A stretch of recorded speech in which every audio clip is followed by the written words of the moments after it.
Hello and welcome to മോഡസി drive. Chevrolet ഇന്ത്യയിൽ കൊണ്ടുവന്നതൊന്നും അമേരിക്കൻ കാറുകളല്ലെന്ന് പറഞ്ഞാൽ നിങ്ങൾക്ക് വിശ്വസിക്കാൻ പറ്റുമോ?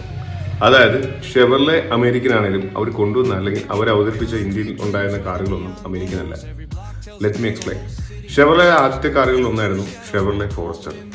ഷെവർലെ ഫോറസ്റ്റർ യഥാർത്ഥത്തിൽ ഒരു ഷെവർലെ ആണോ? അല്ല, അത് സുബരു ആണ്. സുബരുവിൻ്റെ ജാപ്പനീസ് കമ്പനിയായ സുബരുവിൻ്റെ ഇംപ്രസയുടെ തന്നെ.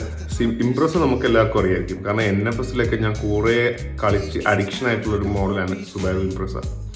ആ ഇംപ്രസയുടെ സെയിം ചാസിക്കകത്ത് വന്നൊരു മോഡലായിരുന്നു ഫോറസ്റ്റർ. ഈ ഫോറസ്റ്ററിന് അത് ബോക്സർ എഞ്ചിൻ വരെ പ്രൊഡ്യൂസ് ചെയ്തിട്ടുണ്ടായിരുന്നു, അല്ലെങ്കിൽ ഇവിടെ ബോക്സർ എഞ്ചിൻ വരെ അവൈലബിൾ ആയിട്ടുണ്ടായിരുന്നു.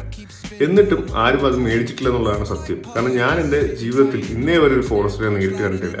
പല വീഡിയോസിൽ കൂടെയൊക്കെ ഞാൻ കണ്ടിട്ടുണ്ട്. ആകെപ്പാട് എനിക്ക് ഇപ്പോഴും ഓർമ്മ ഷെവർലെ ഫോറസ്റ്ററിൻ്റെ ഒരു പരസ്യം ഉണ്ടായിരുന്നു, പണ്ട് മനോരമ പത്രത്തിൽ വന്നത്. അത് മാത്രമാണ് എനിക്ക് ഓർമ്മയുള്ളത്. Second, Tavera. Chevrolet Tavera. Chevrolet Tavera ആണോ അത്? ഒരിക്കലും അല്ല. It's Isuzu Panther. ഇസൂസു പാന്തറിനെയാണ് ഷെവർലെ രണ്ടാമത്തെ മോഡലായിട്ട് ഇവിടെ ഇന്ത്യയിൽ കൊണ്ടുവന്നത്. അതൊരു ഇസൂസുവിൻ്റെ ട്രൈഡ് ആൻഡ് ടെസ്റ്റഡ് പ്ലാറ്റ്ഫോം ആയിരുന്നു, എഞ്ചിനും എല്ലാം. സോ അതിനനുസരിച്ചുള്ള റിലയബിലിറ്റി ഉണ്ടായിരുന്നു.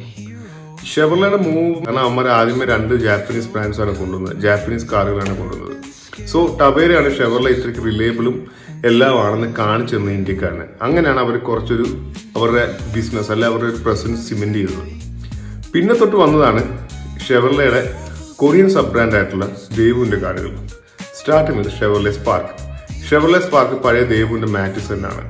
സെക്കൻഡ്, ആ മാറ്റിസിൻ്റെ തന്നെ ഏറ്റവും പുതിയ ജനറേഷനാണ് ബീറ്റ്. ഇതും കൊറിയനാണ്. GM കൊറിയ അല്ലെങ്കിൽ ദേവുവിൻ്റെ കാറുകളാണ്. പിന്നീട് ഈ കൂട്ടത്തിൽ എനിക്ക് ഏറ്റവും ഇഷ്ടമുള്ള കാർ എന്ന് പറഞ്ഞാൽ നമ്മുടെ ഷെവർലെ ക്രൂസ്. ഷെവർലെ ക്രൂസും GM കൊറിയയുടെ കാറാണെങ്കിലും അതിനൊരു പ്രത്യേക അമേരിക്കൻ ടച്ചൊക്കെ അവർ കൊണ്ടുവരാൻ ശ്രമിച്ചിട്ടുണ്ട്, എസ്പെഷ്യലി ക്യാബിനകം. അങ്ങനെ ഒരു അമേരിക്കൻ ടച്ച് ഉണ്ടായിരുന്നൊരു കാർ ഷെവർലെ കാർ എന്ന് വെച്ചാൽ ഷെവർലെ ക്രൂസ് ആയിരുന്നു.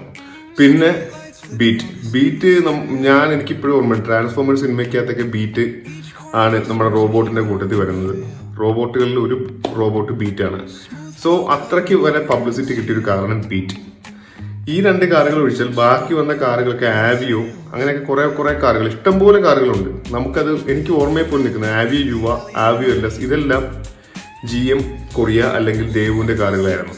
ഈ കൊറിയൻ കാറുകളുടെ ഒരു പ്രത്യേകതയായിരുന്നു റബ്ബറി ഗിയർ ബോക്സ്. പിന്നെ നമ്മളെ ഫൈസൽ ഖാന്റെ റിവ്യൂവിനകത്ത് പുള്ളി നമ്മുടെ ക്രൂസ് ഓടിച്ചിട്ട് പറയുന്നുണ്ട് ഗിയർ ബോക്സ് റബ്ബറി ആയിട്ട് വരുന്നുണ്ട്. ടിപ്പിക്കൽ കൊറിയൻ ടൈപ്പ് ആണ് ഗിയർ ബോക്സ് എന്ന്. So it's rubbery gear box. പിന്നെ ഒട്ട് ഹാൻഡ്ലിംഗ് ഇല്ലായിരിക്കുക. കൊറിയൻ കാറുകൾക്കൊന്നും അവർ അധികം ഹാൻഡ്ലിങ്ങിന് പ്രാധാന്യം കൊടുക്കുന്ന കമ്പനിയല്ല.